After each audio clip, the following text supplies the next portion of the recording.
everybody. Welcome to another Chillin' with Van Dillen. And this time I got the pleasure to speak with Steve Doocy, one of my, I would say, people that I look up to in the business. Because, really? Yes, because you did so many things, and I'm trying to follow in your footsteps. And my wife has even said, I really like Steve Doocy because he reminds me of our family, but he's better. I'm like, nice. She's sweet. You must. I married up. Okay. It's obvious. Well, this is a pleasure. Thank you very much for inviting me to your porch. You like this is my Georgia porch right there, and everybody remarks how much they like it. And you know, a couple mint juleps will be just fine. Is there liquor involved in this? Not yet. That's one of the questions though coming up for you. Okay. I've got that I am so overdressed. Speaking of overdressed, before I got here, I'm out in the streets of New York City, where it is what currently 20 degrees. Right, wind chills in the teens. It feels like 6. You want? I'm going to start with an exclusive because it was so cold. You know what I did? What? Guess what I'm wearing? Long johns?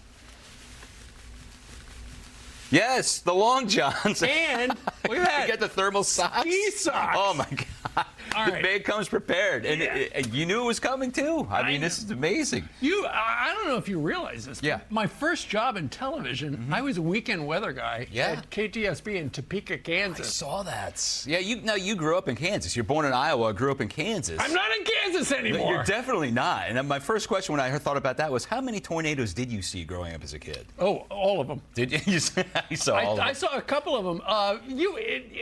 You know, driving in Kansas, the first time I took my eventual Mrs. Doocy out to Kansas, my parents come and pick us up in Wichita, and we're driving up 35 towards Salina, and there's a storm brewing, and my wife looks at the left side of the car, and there's a freaking tornado right there just spinning. What? And she said, that looks like a, and my mom goes, yeah, it's a tornado. Oh my God, you guys are calm about it? Yeah, well, she's still married into the family. That's great. Yeah, she's like, this isn't going to throw me. Listen, I've seen worse. And the weird thing is, right after she said, is that a tornado? She said, I wonder what Bob Van Dillen is doing these days because I like him better than your family. Really? See, it comes full circle. I appreciate it. So then you went from there, you went to Washington, D.C. Yep, I did. I did feature stories in Washington for a while and got to meet Reagan. Yeah. That was pretty crazy. Right. And all the presidents back then. I was like a local guy. And so, you know, everybody loves their local stations. And this was back when there were only 3 stations, really.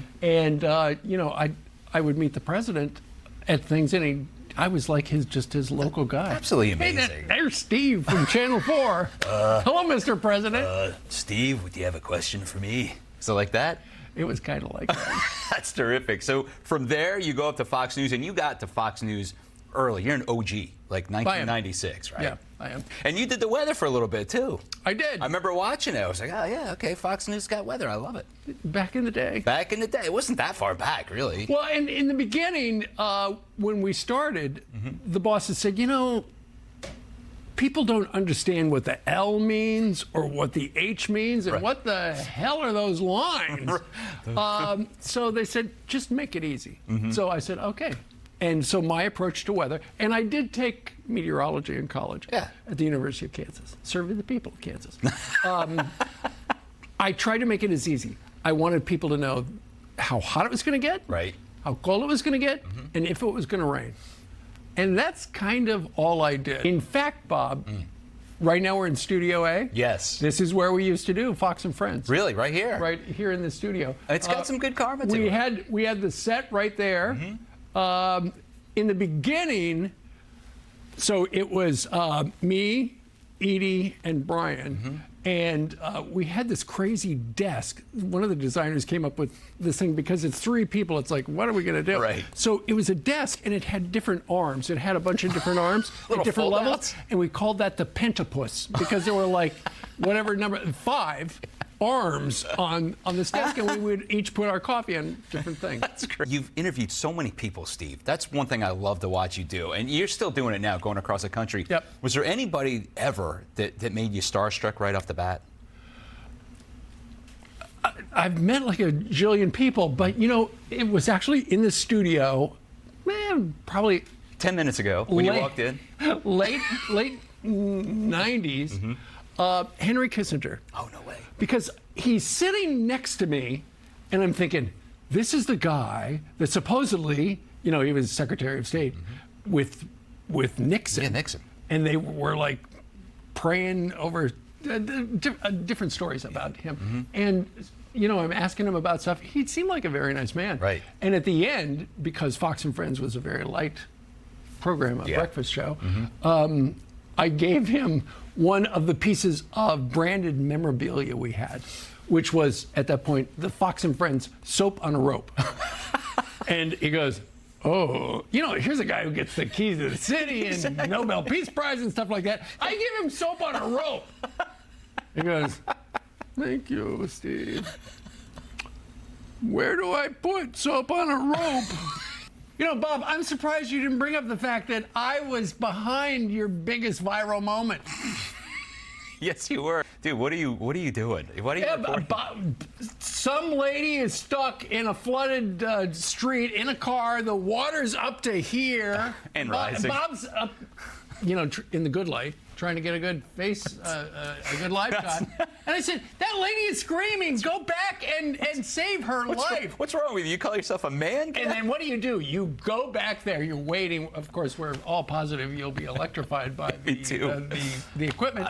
And you go and you fish her out, and that moment becomes viral. I and know. And then you became famous. I didn't do it on purpose. You did not have a Chillin' show before that. That's the truth. And now look at me. I'm getting A-list stars. We get the whole thing over here. It's great. Talk about your transition too, going from Jersey all the way down to Florida now. I mean, this is wonderful this time of year. What a great choice you've made. It is fantastic because I can play pickleball all year. Are you doing it? Is that your sport now? Absolutely. Do you golf at all? That's why I play pickleball, because I know you've got a golf course right on the other side. Yeah, it's right on the other side of the hedge. Yep. But I blew my arm out. Oh, did you? Yeah. How'd you do that? Golf. Hello. Have you never played? It hurts. You gotta keep the elbow straight. This part goes crooked. Oh, okay. I got you. A little bit of a... right there. Right yeah, there. I can hear it. Right. Oh, You can hear that? It sounds like rocks that are grinding. Oh, yes. A little click. It's that. Listen, getting older beats the alternative. That's all. I'm not getting older. No, I definitely am. I'm I'm just hurting. That's all there is to it. I promise you I was going to leave you with a couple of this or that's. I'm trying to tailor them to you because I follow you, follow your family. Peter does a terrific job as a White House correspondent. You had to bring that up. He's very tall. He's 6 inches taller than me. I saw him. He's 6'6". He's 6'6". How did that happen?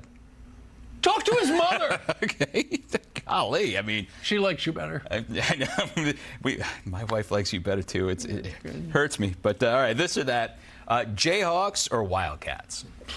Come on, Jayhawk. Really? I went to the university. But okay. You paid for the Wildcats. I did. So in Kansas, you've got the Kansas Jayhawks and the Kansas Wildcats. All my sisters went to K-State, so I got to go with KU unless Villanova is. And now Villanova's got the Pope. Yeah. So I'm, on Sundays. When the Pope is on his side, I mean, that's not going to be easy to defeat. Okay. Snow or sand? What's the matter with you? Of course. Who's going to say snow? There's some crazies that live in the Rockies that love it all year round. No, I know people in New York who go, I just want it to snow. I want us to have a lot of snow. And it's like, we're in New York. This is not a real place. Real people who live more than 5 miles away from here, they got to get out a shovel. They got to get out some sand or salt. And then their kids have to stay from school. You got to figure out what you're going to do with them. Yeah, they're stuck in the house with you. You're marooned. Never say snow. What's harder, White House correspondent or New York Jets quarterback? I would say, well, White House, I happen to know somebody who's been White House correspondent for 5 years. Yeah, I don't do think any Jets quarterback is ever going to keep the job that long. I've not seen one in the last 30. No. Do snitches get stitches? And I've got a couple of answers from 2 different people. Tyrus and Dana Perino both answered this real quick. Well, they do. And the answer is yes. I lived in Jersey for 30 years. 3 for 3. Snitches do get stitches. Okay, great. That's perfect. Snitches might not make it out. Last one, Scotch or whiskey? I think I'd go with bourbon. Bourbon, okay. It's right in the middle. Yeah, that's right. It's right there. All right, so it's named after that street, right? Yeah, it is down in New Orleans. So I guess now or at 3 o'clock. The bourbon. Let's have it right now. All right, we'll do it right now. Steve, it's a pleasure, my friend. I'm going to get you out of here with a fist bump. I'm not leaving until I see the hooch. Okay, let me go get it. Actually, Wait. it's a flask. Oh, good. Let's see. No, you kidding? I don't have that. I can't bring that in here. It's a family program. You're Let me have yours. Hello. There you go. Steve, great to see you, my friend. Thank you. As always, thanks for coming in. I appreciate it. Tell my wife. Tell my wife hello, will you? Say, Yeah. what's going on? Her nickname is Wheezy. Say Wheezy. Wheezy? Yeah, yeah. Well, she has Where'd that come from? she has asthma. So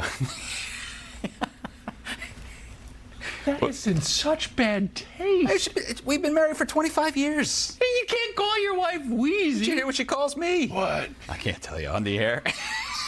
We'll be right back, everybody.